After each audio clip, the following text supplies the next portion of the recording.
Bienvenidos, jóvenes degenerados del siglo XXI. Yo, el mapache de las profundidades, y mi compañero, el narrador de voz sexy, les presentamos la economía colombiana del siglo XX. Agarrad vuestros asientos, sentíos cómodos, pesos. Primero que nada, entremos en contexto. Este soy yo, un jovencito mapache justo en la Colombia del siglo XX, pero justo en sus inicios, cuando las actividades agropecuarias están en su máximo auge, sobre todo la cafetera. Pero Mapache, ¿no crees que se te está olvidando algo fundamental? ¿Explicar la historia del café quizás? Déjame lo explico yo para no sembrar más conflicto.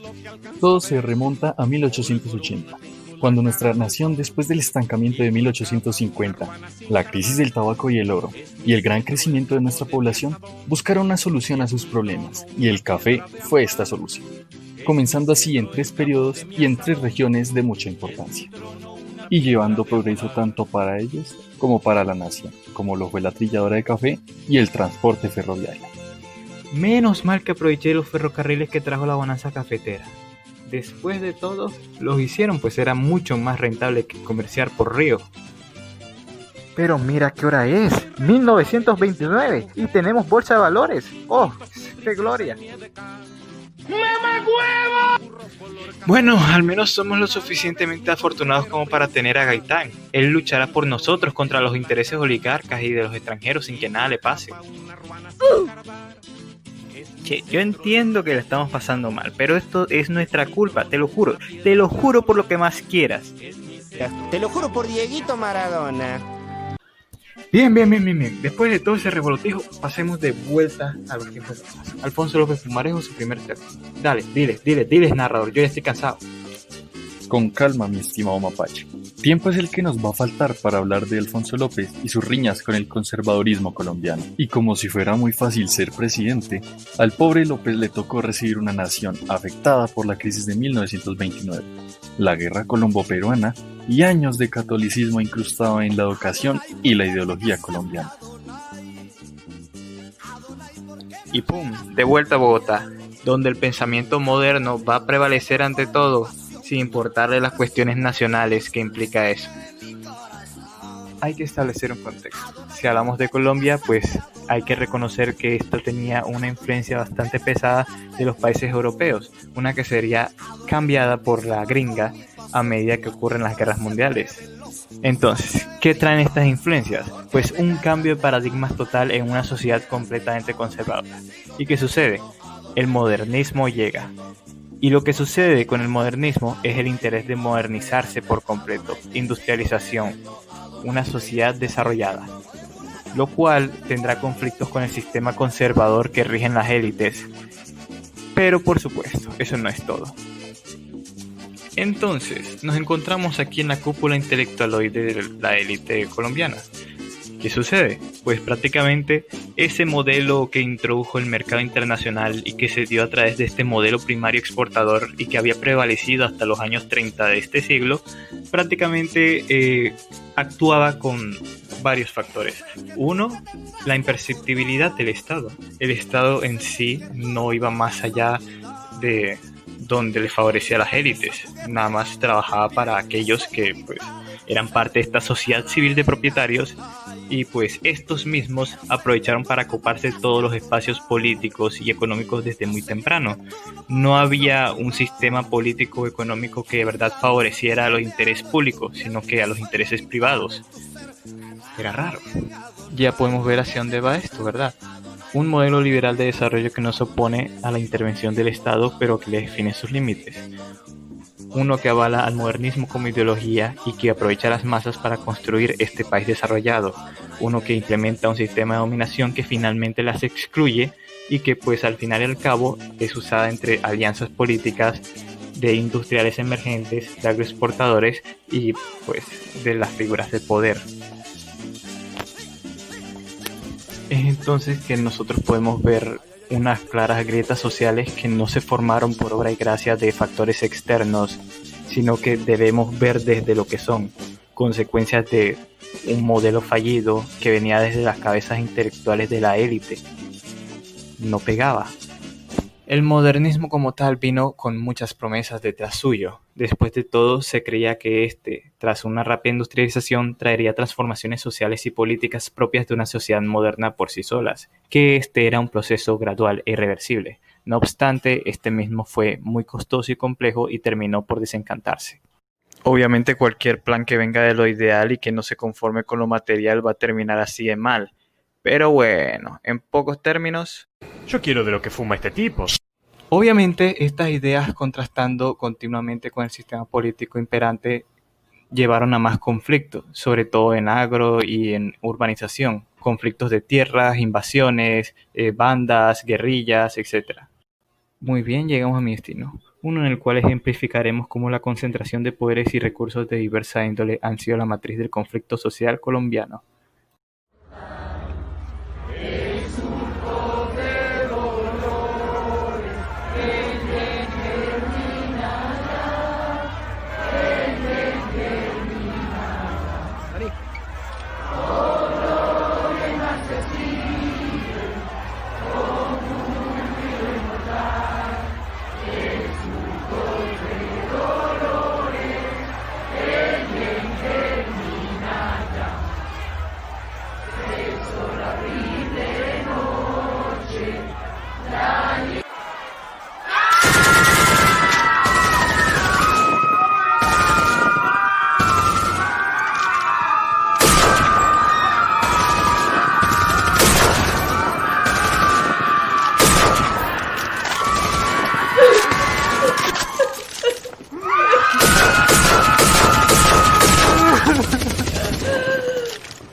Esto no se puede ver como un caso especial o alguna especie de evento que, si bien marcó precedentes, fue el único en su historia.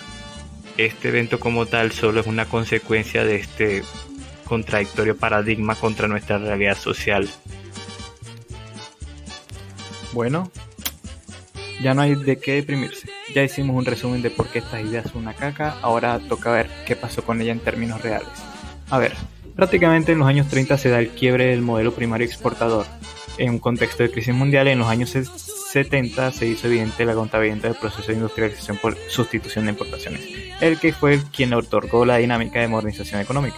Ahora, en el agro, la distribución de recursos y la modernización se llevó a cabo sin alterar lo fundamental de la estructura concentrada de la propiedad sobre la tierra, induciendo crecientes procesos de migración, campo-ciudad y procesos caóticos de colonización. Más que nada se da un proceso violento, sobre todo entre los años 40 y 50, que debido a la disparidad de la repartición de tierras, da lugar a un montón de lucha campesina en la cual, pues, tratando de sobrevivir, había invasión de tierras y demás en busca de supervivencia, lo cual se reproduce en los años 70 y en los 80, de forma que se ve hoy en día expresado en los grupos de población desalojada y desplazada en las periferias.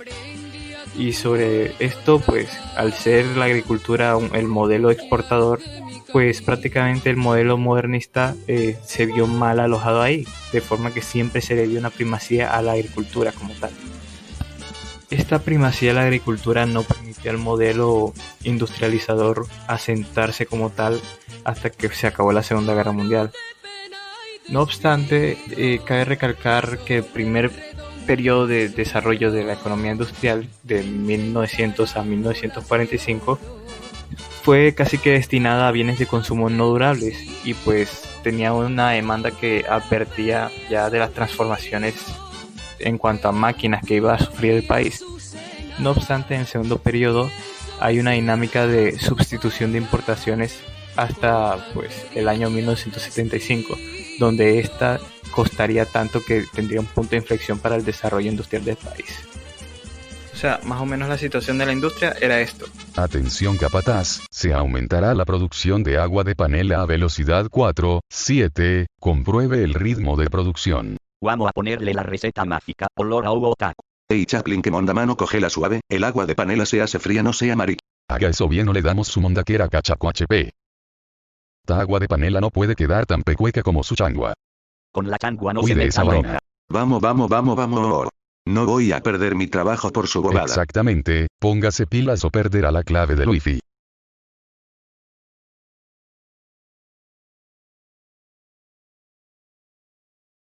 Buenami, mi boca espera por ti. Ya lo vi, Cole. Tenga su tapiada, haga eso bien que sin querer estás haciendo agua con limón. Coño la madre ya producción manual. Uy, parce, espere ahí, parce. Oh no, mi pichula se enredó. Pues despídase de ella gran HP. Paren todo, la panela ahora huele a monda. Coño de la madre, ahora tendremos que encaminarnos a un modelo sustitución-importación.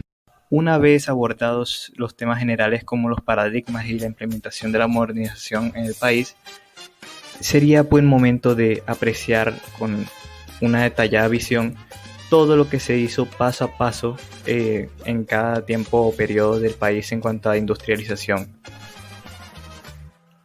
Bien, entonces si nos adentramos un poco más en el tema de la industrialización, podríamos ver que esta fue incentivada desde gobiernos como los de Núñez y Pérez a través de subsidios y elevación puntual de aranceles con tal de importar bienes que supuestamente iban a ser objeto de producción nacional. Producción manufacturera, pero todo esto fue un fracaso rotundo, debido a que se carecía del conocimiento, tecnología o siquiera de un mercado interno bien establecido. Esto sobre todo se ve porque nunca hubo oportunidad como para acomodarse de forma sistemática y permanente en el mercado, sino que también la riqueza estaba tan concentrada que no había casi demanda manufacturera que suplir. Entonces, pues ocurre esto, no obstante, se había traído el debate a la mesa, más que nada porque en Europa ya se veía el desarrollo industrial como la forma de llevar una economía y pues prácticamente era parte del pensamiento económico europeo.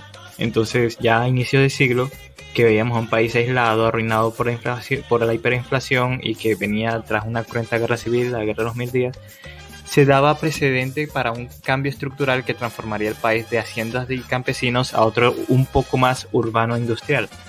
Esta misma industria tendría cierto auge a inicios de siglo, claro, pero a pequeña escala como consecuencia de la extensión de relaciones con Estados Unidos tras la Primera Guerra Mundial. Y pues aunque no era nada serio, pues la agricultura seguía siendo el mayor objeto de exportaciones, se veía como un negocio sustentable. Entonces los políticos se habían comprometido también a no recurrir a la violencia para perpetuarse en el poder, lo cual pues en los cambios de gobierno ya se dan concesiones y demás, de forma que las instituciones ya dan pie al derecho privado, a una seguridad jurídica bien puestos bajo.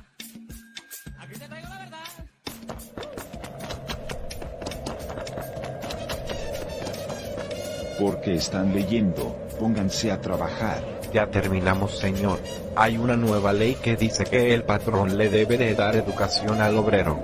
No me importa, pónganse a trabajar. Ya. Pero señor, ya es contra la ley. Carajo, que son los 1900 chaval, y a nadie le importa.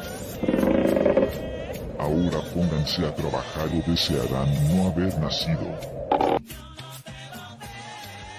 Bien, entonces prácticamente lo que ocurre es que el café es el mayor beneficiado.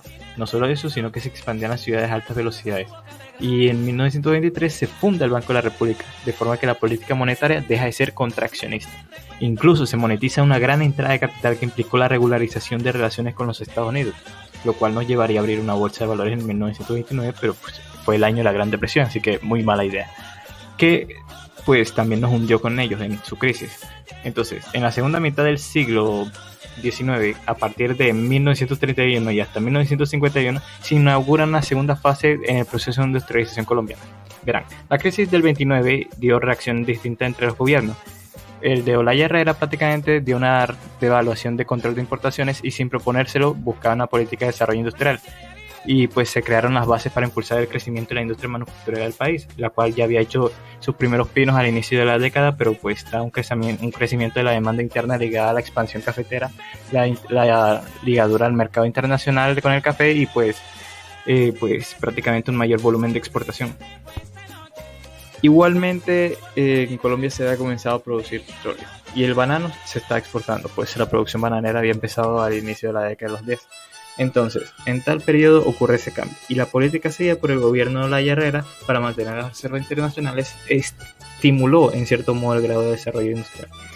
Por eso, entre el periodo de 1951 y 1970 se da el auge del proceso de sustitución de importaciones, en el cual se toman medidas como la elevación de aranceles, pues estos mismos habían sido iguales desde 1931 hasta 1951. Bien, pues, prácticamente hay una acción deliberada del Estado para elevar aranceles. Hay un control de cambios y un impulso a través de la política monetaria que se basaba en el fomento de las actividades industriales.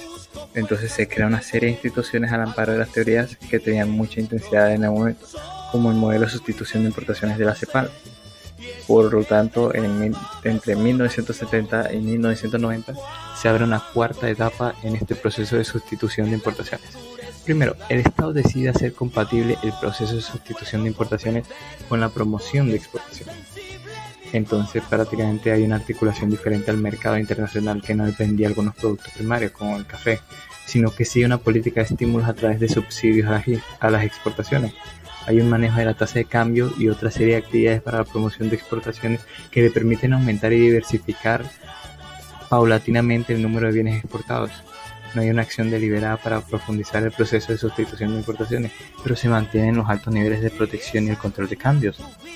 Por lo tanto, a partir de 1990 se abre un quinto periodo, el cual es la finalización de este proceso. Se abre la economía, se eliminan todas las barreras al comercio que se habían establecido para proteger la industria naciente, la industria que se desarrollaba, y al mismo tiempo se abre la cuenta de capitales. Bien, ¿qué se construyó? ¿Cómo se hizo ese proceso de sustitución de importaciones en ese largo periodo? Pues hay tres elementos fundamentales que nos van a explicar ese proceso. 1. Altos niveles de protección a la producción nacional, fundamentalmente el sector manufacturero. 2. La conservación del ingreso real del sector cafetero. Y 3. La financiación de la acumulación de capital a través del sistema crediticio, la cual particularmente a través del crédito de fomento tenía tasas de interés inferiores a las vigentes en el mercado. Listo. Entonces, con todo este tema abordado en su mayoría, solo queda dar un pequeño repaso. Primero, no se puede ignorar cómo a medida que evolucionó el ciclo se redistribuyó la economía de una que era mayoritariamente agropecuaria a una que es más balanceada y dirigida hacia la tercerización. Segundo, hay una tendencia de industrialización lenta, incompleta y con poco dinamismo en la economía. Incluso cuando los intentos de industrialización habían reducido considerablemente las exportaciones y habían sido relativamente costosos. De hecho, solo desde mediados de los años 80 se revierte radicalmente esa tendencia y pues el coeficiente exportador se duplica en 15 años, constituyéndose en factor de liderazgo del crecimiento económico general del país. E incluso este esfuerzo económico fue de la mano con la estructura exportadora más diversificada que pues todavía es altamente dependiente de productos básicos de origen agrícola y minero. Pero en fin, también cabe recalcarse la transformación de la población, pues en 50 años se pasó de un 38% de población urbana a un 70%, y pues fue un ritmo de crecimiento demográfico acelerado.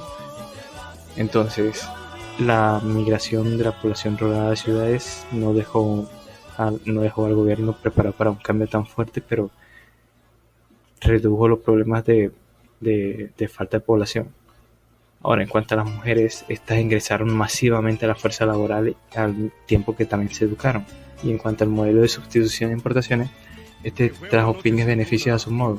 Por ejemplo, Colombia presentó una tasa anual de promedio de crecimiento de las más elevadas, si no es que la más elevada de América Latina entre 1950 y 1990, con la menor volatilidad, y pues se tuvieron tasas de crecimiento positivas, a diferencia de algunos países que siempre tenían tasas de crecimiento superiores al 10%, pero que bajaban de vez en cuando.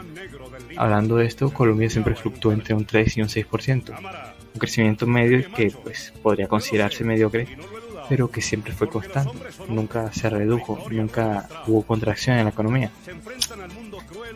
Entonces siempre se aumentó, aunque poquito a poquito, el ingreso per cápita de la población y se aumentó la esperanza de vida. También se puede hablar de la tasa de inflación que pues, en este periodo de 50 años, hasta mediados de los 90, tuvo una menor fluctuación, una menor volatilidad y pues en su proceso de apertura no tuvo hiperinflación. Bueno, pero ahora hablaremos del desarrollo de la política agraria y de los problemas en torno a esta. En el contexto colombiano, a comienzos de las políticas comerciales del país, se buscó desenvolver las problemáticas de la política agrícola, las cuales eran cómo enfrentar la competencia internacional, cómo ajustar el sector a las nuevas condiciones, cómo reducir los traumatismos y los efectos adversos de la apertura comercial. A dichos temas se les buscaron formas de solucionarlos, como lo fueron los esquemas de apertura comercial, cuyo objetivo era el de buscar una mayor eficiencia en la utilización de los recursos, además de reducir la presencia del Estado. Otro aspecto político agrícola importante fue la institucionalidad del comercio agrícola plasmado en las negociaciones de Ronda Uruguay. Todo esto con el objetivo de sacar mayor provecho de nuestras fronteras agrícolas y adecuar su apertura a los mercados actuales. El resultado de todas estas políticas es muy variado, ya que depende de una activa política agrícola en materia de infraestructura, de acceso a recursos, de tecnología y de acompañamiento del mercado.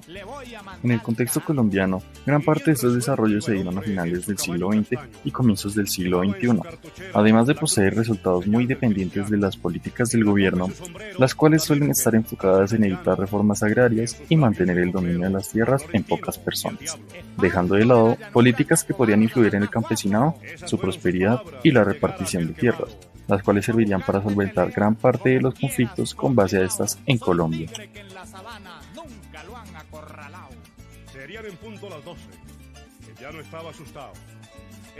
En conclusión, el siglo XX estuvo lleno de cambios para la industria y la economía de Colombia, pese a la gran cantidad de contratiempos que ocurrieron en esta. Es posible evidenciar cómo la economía e industria pueden modificar y ser parte de una cultura, de la cual todos nos sentimos identificados como colombianos.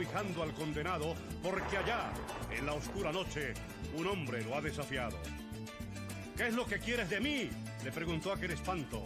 Si quieres pelear conmigo, alístate, José Amalio, porque voy a...